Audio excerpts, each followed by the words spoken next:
আল্লাহ তাআলা কোরআনুল কারীমের মধ্যে বলছেন, আল মালু ওয়াল বানুন জিনাতুল হায়াতিদ দুনিয়া। অর্থ সম্পদ, স্ত্রী, সন্তান দুনিয়ার কিছুক্ষণের সৌন্দর্য। ওয়াল বাকিয়াতুস সালিহাত, আর বাকি স্থায়ী থাকবে শুধুমাত্র নেক আমল। এজন্য খাবার যত উত্তমই হোক তার সমাপ্তি বাথরুম,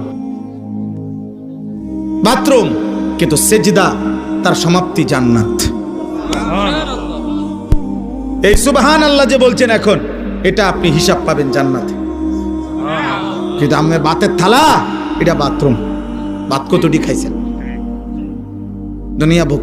অথবা আপনি ঘরে যা সাজাইছেন ফার্নিচার, এগুলো 5 বছর 10 বছরের ব্যবধানে শেষ পর্যন্ত ভাঙ্গা চুইরা নতুন আসবাব আইসা এগুলাকে ফেলে দিব। অতএব চলেন আমরা ফিকির করি আখিরাতের। কিসের? ওখানেই আমাদের সমাধান, ওইখানেই আমাদের সমাধান। কারো হাতে আমাদের ভাগ্য না, আল্লাহর হাতে। 12 তারিখ যারা নির্বাচিত হবে তাদের হাতে এই বাংলার জনগণের ভাগ্য না, বাংলার জনগণের ভাগ্য 12 তারিখও আল্লাহর হাতে, 11 তারিখও আল্লাহর হাতে, 13 তারিখও আল্লাহর হাতে। কার হাতে? হ্যাঁ, সুখ আল্লাহর কাছ থেকে, দুঃখ আল্লাহর কাছ থেকে, শান্তি আল্লাহর কাছে, নিরাপত্তা আল্লাহর কাছে, স্বস্তি আল্লাহর কাছে, আল্লাহর কাছে। তিনি ভালো রাখলেই ভালো থাকা, তিনি ভালো না রাখলে ভালো থাকার সুযোগ নেই। ভুল করো না আব্বা, ভুল করো না। আমি অনুরোধ করলাম, অনেক ছেলে তোমরা বুঝতে চাচ্ছ না, কি করছো না করছো তোমরাই জানো। কেন হাসো, কেন নাচো, কি চুল রাখছো, কি নারী দেখতেছো, কি মজা পাইছো? আরে ভাইয়া, নিজের হিসাব মিলাও, দিবানিশির হিসাব মিলাও।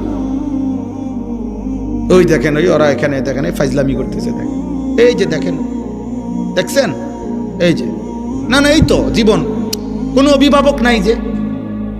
মূল বিষয়টাই এটা, মানে নিয়ম তোলে অভিভাবক থাকতে হয়, কেউ ধরতে হয় তাকে। মানুষকে সাবধান, মনে রাখবেন, গরু ছাগলের বাচ্চা এমনি এমনি বড় হয়, কারণ তার কোনো তারবিয়ত লাগে না, তার কোনো আখলাক চরিত্রের কিছু নেই। কিন্তু মানুষ এমনি এমনি হয় না, কসম খোদার।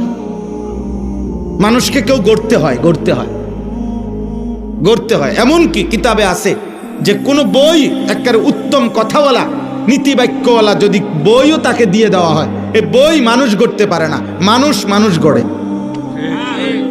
জীবন্ত মানুষ তাকে ধরতে হয়। আমার একবারের চুল আমার বড় ভাই 3 বারও কাটাইছে, আবার যাও সেলুনে।